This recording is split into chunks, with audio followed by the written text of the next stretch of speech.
And when the founders wrote the Constitution, they wrote a document that I think I and my colleagues would describe as fundamentally creating democratic political institutions. That's what the Constitution is about. That's what's at its heart. It's a certain kind of constitutional democracy. It's a democracy that respects basic human rights. It assures a degree of equality.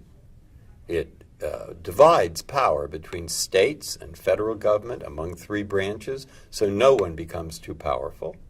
And it insists upon a rule of law. So that's a special kind of democracy. But at its heart is the democracy. Now, the Supreme Court, in a democratic country, knows that it itself is not elected. So we're not a democratic institution. Why are we there at all? Because what we're doing is we're patrolling the boundaries of those democratic institutions, to see that the legislatures or others who make laws don't go beyond the boundaries. People sometimes forget that. They think that what we're doing is saying what everyone should do. We don't say that.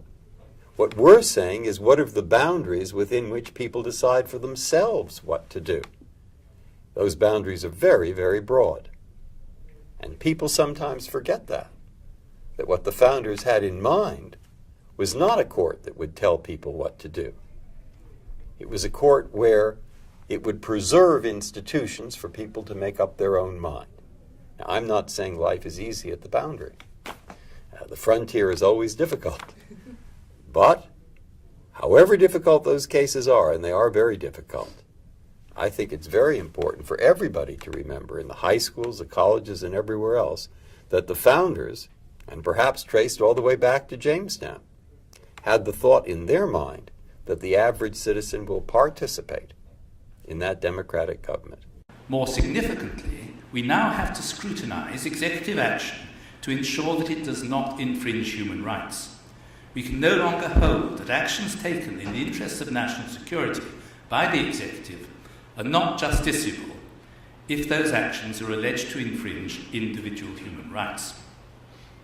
The consequence of this has been a series of decisions of the courts holding unlawful legislation, statutory instruments and executive action designed to address the problem of terrorism. Now, as everyone knows, it was 400 years ago that the English settlers first came to this area, and I think it is fair to say that the place hasn't been the same since. To our British visitors this evening, welcome back.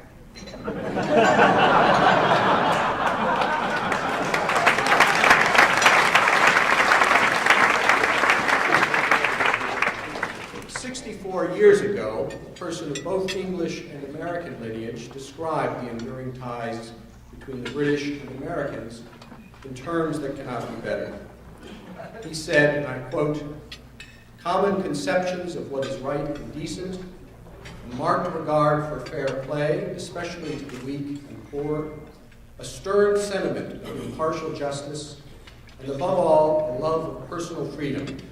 Those are the common conceptions on both sides of the ocean among the English-speaking peoples."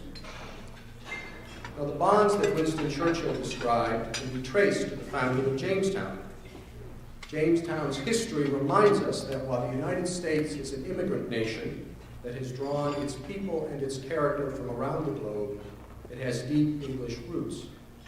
The Jamestown settlers brought with them the English language, English institutions, and an English tradition of liberty that, while a far cry from what we enjoy today, had already outpaced the rest of the world at that time.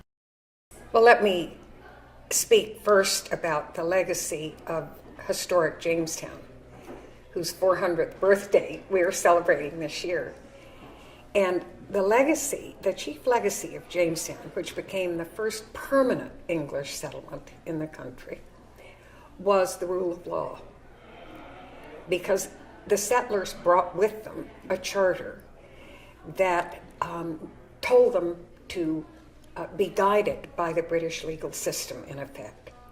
400 years before Jamestown was the Magna Carta, the signing of the Magna Carta, which for the first time provided that all of us are subject to the rule of law, even the king, that we're all equal in that respect.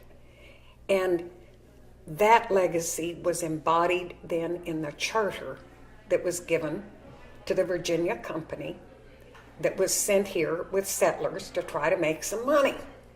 And of course, they tried to grow tobacco and make money and pay back the people who gave them the charter. And the charter was drafted by members of the Middle Temple, lawyers in Great Britain in that day, in they drafted it in 1606.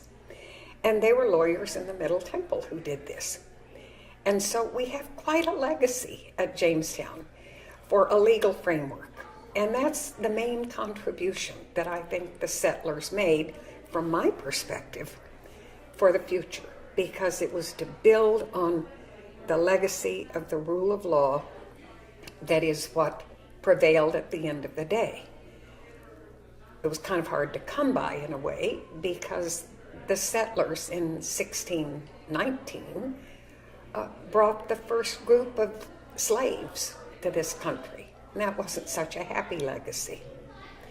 And it took us 350 or so years to solve that problem, when the Supreme Court of the United States finally decided Brown versus Board of Education and said that under our Constitution, we are all equal, regardless of race.